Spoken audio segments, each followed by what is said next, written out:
Herzlich willkommen zu Alltag Deutsch Podcast. Hallo zusammen, schön, dass ihr wieder dabei seid. Heute ist bereits Tag 122 unserer gemeinsamen Lernreise. Wahnsinn, oder? Ja, wirklich, Tag 122. Und wir haben heute ein unglaublich wichtiges Thema für euch. Genau, es geht heute um Stressbewältigung. Also, wie wir mit Stress im Alltag umgehen können. Ein Thema, das ja quasi jeden von uns betrifft. Wir haben dafür 15 wichtige Wörter aus unseren Quellen herausgesucht. Mhm. Wörter, die ihr wirklich jeden Tag im Alltag hören und auch selbst benutzen könnt, um Stress und natürlich auch Entspannung zu beschreiben. Richtig. Und bevor wir gleich mit dem ersten Wort starten, habe ich noch einen kurzen Lerntipp für euch. Wir empfehlen euch heute mal die sogenannte Shadowing-Technik. Oh ja, die ist super. Hört einfach gut zu und achtet auf unsere Aussprache und den Rhythmus der Sprache. Spricht uns gerne leise nach. Absolut. Und hey, bleibt unbedingt bis zum Ende dieser Folge, denn dort hört ihr unsere Mini-Story. Genau, eine kleine Geschichte, in der wir alle 15 Wörter nochmal zusammenfassen.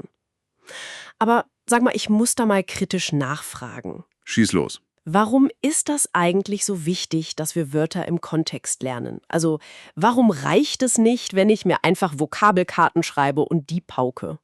Naja, das ist eine super Frage. Wenn du nur Vokabeln auswendig lernst, dann hast du das Wort vielleicht im Kopf, aber du weißt nicht, wie es wirklich angewendet wird. Verstehe. Gerade im alltagstauglichen Deutsch musst du wissen, in welcher Situation ein Wort passt. Der Kontext hilft deinem Gehirn, das Wort viel schneller abzurufen. Okay, das macht Sinn. Dann lassen wir die Karteikarten mal weg und schauen uns an, wie dieser Stress eigentlich anfängt. Genau. Bevor wir Stress lösen können, müssen wir ja verstehen, woher er eigentlich kommt. Und da sind wir schon bei unserem ersten Wort für heute. Das ist ein Verb, nämlich entstehen. Richtig. Entstehen. Das bedeutet so viel wie sich bilden oder beginnen. Und auf Englisch? Auf Englisch übersetzen wir das mit to arise. Ah, to arise. Okay. Und weil es ein Verb ist, brauchen wir natürlich die Perfektform für die Vergangenheit.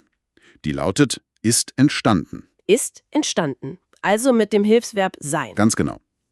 Ein klassischer Beispielsatz für unseren Alltag wäre, Stress kann durch zu viele Termine entstehen. Ja, das kenne ich nur zu gut.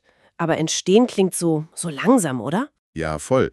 Und das ist ein wichtiger Punkt. Stress ist ja nicht plötzlich einfach da. Er wächst langsam. Er entsteht quasi Schritt für Schritt. Durch viele kleine Dinge. Was uns direkt zum zweiten Wort bringt, das ist ein Adjektiv und beschreibt dieses Gefühl, wenn der Stress einfach nicht aufhört. Wort Nummer 2 ist ständig. Ständig. Ein sehr starkes Wort. Es bedeutet immer oder ohne Pause. Auf Englisch wäre es constant, oder? Genau, constant. Ein guter Beispielsatz ist, ständiger Lärm ist eine große Belastung. Oh ja. Weißt du, wenn ich an ständig denke, habe ich da immer so ein Bild im Kopf. Welches denn? Also stell dir vor, du hast eine App auf deinem Handy. Und diese App, die benutzt du gar nicht aktiv, aber sie läuft im Hintergrund. Und sie zieht ständig den Akku leer. Ah, das ist ein super Vergleich. Oder? Und am Ende des Tages ist der Akku leer und du fragst dich, hey, warum eigentlich? Das ist dieser ständige Stress. Richtig. Und das, was diese App mit dem Handy macht, das ist für uns Menschen eine extreme Belastung. Womit wir bei Wort Nummer 3 wären. Ah, die Belastung. Ein Substantiv. Genau. Die Belastung bedeutet Druck oder eben eine schwere Arbeit, die man tragen muss. Auf Englisch sagen wir dazu Burden oder Strain. Ja, Burden oder Strain. Wenn wir das in einem Satz benutzen, könnten wir sagen, eine hohe Belastung führt oft zur Erschöpfung. Das leuchtet ein. Man trägt quasi ein schweres Gewicht. Aber woher kommt dieses Gewicht? Naja, oft kommt das von unserem vierten Wort. Die Anforderung. Die Anforderung. Auch ein Substantiv. Genau. Eine Anforderung ist das, was man leisten muss, was andere von einem verlangen. Oder was man von sich selbst verlangt, oder? Absolut. Auf Englisch heißt das Requirement. Und du hast völlig recht, oft sind Anforderungen im Beruf oder im Alltag deshalb die größte Belastung, weil wir das Gefühl haben, wir müssen alles perfekt machen. Ja. Wir setzen unsere eigenen Anforderungen einfach viel zu hoch. Genau das ist das Problem. Und wenn wir diese Anforderungen dann nicht erfüllen, dann spüren wir das Resultat. Das ist unser 5. Wort für heute. Die Auswirkung. Die Auswirkung. Das ist die Folge oder das Resultat von etwas. Und auf Englisch? Auf Englisch sagen wir Impact oder Effekt. Okay, Impact. Hast du da einen Beispielsatz? Ja, ein sehr medizinischer Satz wäre, Stress hat negative Auswirkungen auf das Herz. Mhm. Aber da muss ich mal kurz einhaken. Sind diese Auswirkungen eigentlich immer sofort spürbar? Nein, leider eben nicht. Aha. Das ist ja das Gefährliche. Oft merken wir die Auswirkungen erst, wenn es eigentlich schon zu spät ist. Der Blutdruck steigt langsam, man schläft schlecht, das staut sich alles auf. Okay, wir haben jetzt also die Ursachen und die Folgen besprochen. Der Stress entsteht, er ist ständig da, wird zur Belastung durch hohe Anforderungen und hat negative Auswirkungen. Genau, ein richtiger Teufelskreis. Lass uns in den zweiten Teil gehen. Wie reagieren unser Kopf und unser Körper darauf? Wir müssen uns ja erstmal anschauen, wie wir uns gerade fühlen. Richtig. Wir müssen unseren aktuellen Status checken. Und das deutsche Wort dafür ist der Zustand. Unser Wort Nummer 6. Der Zustand, das bedeutet die aktuelle Verfassung, in der man sich befindet? Auf Englisch übersetzen wir das mit Condition. Condition, Ein Beispielsatz wäre, mein psychischer Zustand ist heute sehr stabil. Okay, aber ein Zustand kann sich ja auch ändern, oder? Ja, total. Ein Zustand ist immer nur eine Momentaufnahme. Heute bist du entspannt, morgen vielleicht gestresst. Verstehe. Und damit wir stabil bleiben, wenn der Stress kommt, brauchen wir etwas, das uns schützt. Das bringt uns zu Wort Nummer 7, der Widerstand. Der Widerstand. Das ist die Kraft, die man gegen eine Belastung aufbringt. Auf Englisch sagen wir dazu Resistance. Genau, Resistance. Wir könnten also sagen, wir brauchen inneren Widerstand gegen Stress. Okay, aber meinst du damit körperlichen Widerstand, also so wie das Immunsystem gegen Viren? Ja und nein. Also es gibt natürlich den körperlichen Widerstand, aber hier geht es vielmehr um den inneren, den mentalen Widerstand. Ah, okay. Dass man psychisch stark bleibt, wenn viele Anforderungen auf einen zukommen. Verstehe. Aber um diesen mentalen Widerstand zu haben, muss unser Gehirn ja auch Dinge klären und ordnen. Das ist unser 8. Wort. Ein sehr wichtiges Verb, nämlich verarbeiten. Verarbeiten. Das bedeutet, etwas geistig zu ordnen oder zu verstehen. Mhm. Auf Englisch ist das to process. Genau. Und im Perfekt sagen wir, er hat verarbeitet. Hat verarbeitet. Wenn du zum Beispiel einen Streit hattest, sagst du, ich muss das erstmal verarbeiten. Ja, das sagt man wirklich oft im Alltag. Und ich finde das so spannend, weil das Gehirn dafür ja echt Zeit braucht, oder? Absolut, man kann so ein Erlebnis ja nicht einfach auf Knopfdruck verarbeiten. Das muss ich erstmal setzen. Richtig. Und wenn der Körper uns dann Warnsignale gibt, dass wir überlastet sind, dann müssen wir auch passend reagieren. Womit wir bei Wort Nummer 9 sind. Wort Nummer 9 ist entsprechend. Entsprechend bedeutet passend zu einer bestimmten Sache. Und auf Englisch? Da sagen wir corresponding. Corresponding. Ein Beispielsatz wäre dann, man muss entsprechend auf Warnsignale reagieren. Genau. Wenn du müde bist, musst du entsprechend eine Pause machen. Du passt dein Verhalten der Situation an. Wenn euch unser täglicher Deutsch-Podcast hilft, dann abonniert gern unseren Kanal und gebt uns einen Daumen nach oben. So verpasst ihr keine neue Folge. So, damit haben wir die innere Reaktion besprochen. Wir wissen, wie wir Dinge verarbeiten und dass wir entsprechend handeln müssen. Jetzt wird's praktisch. Jetzt geht es an die Lösungen. Wie werden wir den Stress wieder los? Der Weg zur Entspannung. Unser 3. Teil. Und der fängt oft mit Wort Nummer 10 an. Das Verb vermeiden. Vermeiden, das heißt so viel wie umgehen oder etwas absichtlich nicht tun. Auf Englisch übersetzen wir das mit to avoid. To avoid. Und das Perfekt? Das lautet, er hat vermieden. Hat vermieden. Okay. Ein guter Ratschlag ist oft, man sollte ständigen Zeitdruck vermeiden. Ja, das klingt in der Theorie super einfach, vermeiden. Aber manchmal kann man Stress ja gar nicht vermeiden, oder? Das stimmt. Den Verkehrsstau oder die Deadline vom Chef kannst du nicht vermeiden. Aber es geht um den unnötigen Stress. Zum Beispiel ständig aufs Handy zu schauen. Das kann man sehr wohl vermeiden. Ah, okay. Also die kleinen Dinge reduzieren. Und für die großen Probleme, die wir eben nicht vermeiden können, brauchen wir Wort Nummer 11. Auch ein Verb. Bewältigen. Bewältigen ist ein tolles Wort.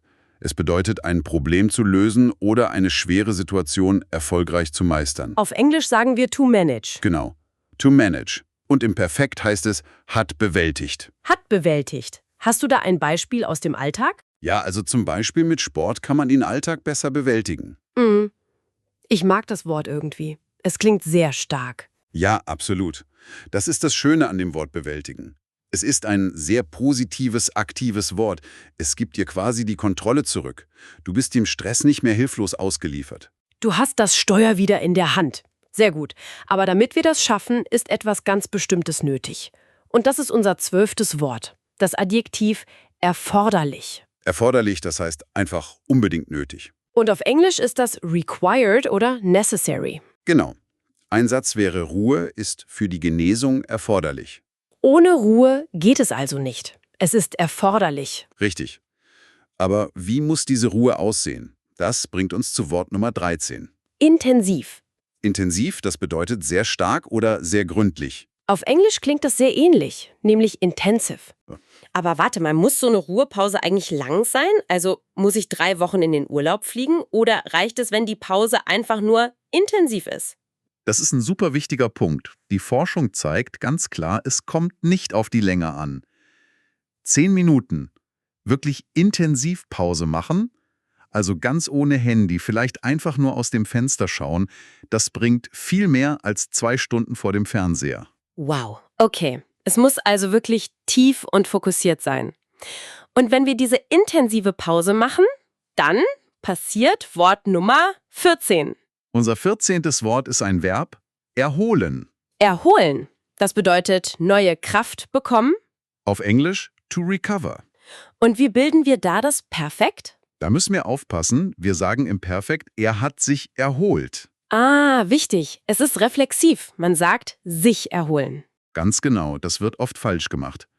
Man erholt nicht, man erholt sich. Ein Beispielsatz wäre, am Wochenende möchte ich mich gründlich erholen. Sich erholen. Super wichtig für das natürliche Sprachgefühl. Und wenn wir all das geschafft haben, also Stress vermieden, Probleme bewältigt und uns erholt haben, dann fühlen wir uns wie unser 15. Wort. Ausgezeichnet. Ausgezeichnet. Das bedeutet sehr gut oder hervorragend. Auf Englisch excellent. Ein tolles Wort. Ja, unser Beispielsatz dazu, das ist eine ausgezeichnete Methode gegen Stress. Perfekt. Damit haben wir unsere 15 Wörter für heute komplett. Genau. Und wie wir am Anfang versprochen haben, fügen wir diese Wörter jetzt alle in einer kurzen Geschichte zusammen. Das ist unsere Mini-Story. So könnt ihr hören, wie Muttersprachler diese Wörter in einem ganz normalen Alltagsgespräch benutzen. Lehnt euch zurück und hört einfach gut zu. Und achtet mal darauf, ob ihr alle 15 Wörter wiedererkennt. Los geht's.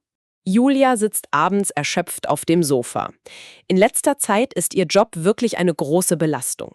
Die Anforderung ihres Chefs, immer erreichbar zu sein, ist enorm hoch.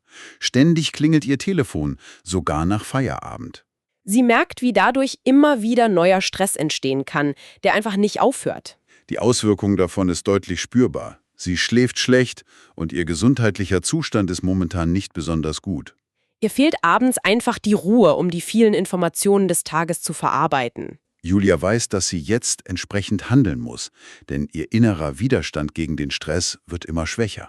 Sie beschließt, unnötige Termine am Wochenende ab sofort strikt zu vermeiden. Um ihre Aufgaben im Büro besser zu bewältigen, plant sie feste Zeiten für ihre E-Mails ein. Sie hat verstanden, dass es absolut erforderlich ist, mal komplett abzuschalten. Deshalb macht sie jetzt jeden Tag nach der Arbeit eine intensiv genutzte Pause von 20 Minuten, ganz ohne Bildschirme. Und siehe da, schon nach einer Woche merkt sie, wie gut sie sich durch diese kleine Änderung erholen kann. Sie lächelt und denkt, das war wirklich eine ausgezeichnete Entscheidung. Ende der Mini-Story. So einfach kann es im Alltag klingen. Habt ihr alle Wörter gehört? Ich hoffe doch. Es macht wirklich einen großen Unterschied, wenn man die Wörter in so einer echten Situation hört, oder? Absolut. Das Gehirn speichert das viel, viel besser ab. Jetzt seid ihr an der Reihe. Schreibt eure eigenen Sätze mit den neuen Wörtern in die Kommentare. Wir lesen uns das super gerne durch. Und wenn euch der Podcast gefällt, abonniert den Kanal und gebt uns einen Daumen nach oben. Morgen sprechen wir über ein neues Thema, persönliches Wachstum. Darauf freue ich mich schon sehr. Vielen Dank fürs Zuhören. Wir wünschen euch viel Erfolg beim Deutschlernen. Bis morgen bei Alltag Deutsch Podcast. Tschüss und einen schönen Tag noch.